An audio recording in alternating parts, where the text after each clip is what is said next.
The importance paradigm. Clearly, we deal with both factors, urgency and importance, in our lives, but in our day to day decision making, one of these factors tends to dominate. The problem comes when we operate primarily from a paradigm of urgency rather than a paradigm of importance. When we operate out of the importance paradigm, we live in quadrants 1 and 2. We're out of quadrants 3 and 4, and as we spend more time in preparation, prevention, planning, and empowerment, we decrease the amount of time we spend putting out fires in quadrant 1. Having the nature of quadrant 1 change. Most of the time we're there by choice rather than default. We may even choose to make something urgent or timely because it's important. An associate shared this experience. Recently, one of my friends was going through a crisis in her relationship. I was extremely busy with home and work, but was managing to keep on top of things and maintain my personal renewal time. One day in particular, I was scheduled for 3 meetings, some car service, shopping, and an important lunch date when she called. I knew immediately that she was having a really raw day and quickly decided to shelve my other activities and make the hard drive to her home. I knew that my next day would be heavy in quadrant 1 activities because there were things I wasn't going to be able to do today in preparation. But this was important, very important. I chose to place myself in a position where I would live with urgency, but it was a decision I could feel good about. In our seminars, we often ask people to identify the feelings they associate with the different paradigms. When they talk about urgency, they typically use words such as stressed out, used up, unfulfilled, and worn out. But when they talk about importance, they use words like confident, fulfilled, on track, meaningful, and peaceful. You might try this exercise yourself. How do you feel when operating from one paradigm or the other? These feelings can tell you a lot about the source of the results you're getting in your life. Questions people ask about the matrix. Now we know that real life is not as neat and tight and logical as the four quadrants would suggest. There's a continuum within and between each quadrant. There's some overlapping. The categories are a matter of degree as well as kind. Below are some common questions people ask about the matrix. Among all the urgent and important things that face us, how do we know what to do? This is the dilemma that fills our lives. It's what leads us to feel we need to hunker down and do more faster. But almost always there is one thing among all the others that should be done first.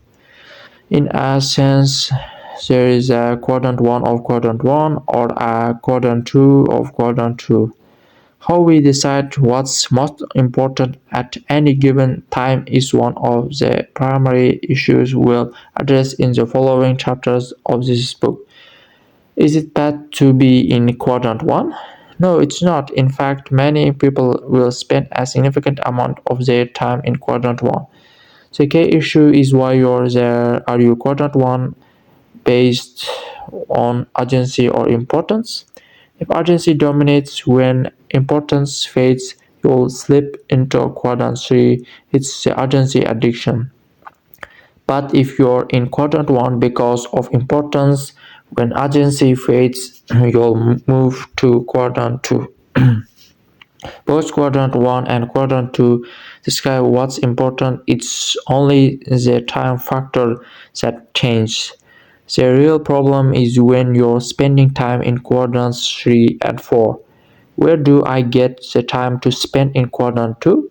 If you're looking for time to spend in quadrant 2, quadrant 3 is the primary place to get it. Time spent in quadrant 1 is both urgent and important. Well, we already know we need to be there, and we know we shouldn't be in quadrant 4, but quadrant 3 can fool us. The key is learning to see all of our activities in terms of their importance. Then we were able to reclaim time lost to the deception of urgency and spend it in quadrant 2. What if I am in a quadrant 1 environment? Some professions are by nature almost completely in quadrant 1. For example, it's a job of firefighters, many doctors and nurses, police officers, news reporters, and editors to respond to the urgent and important. For these people, it's even more critical to capture quadrant 2 time for the simple reason that it builds their capacity to handle quadrant 1. Time spent in quadrant 2 increases our capacity to do. Is there anything in quadrant 1 that doesn't act on us and demand our attention right now? Some things are crises or problems in their making. If we don't attend to them, we can choose to make these things urgent.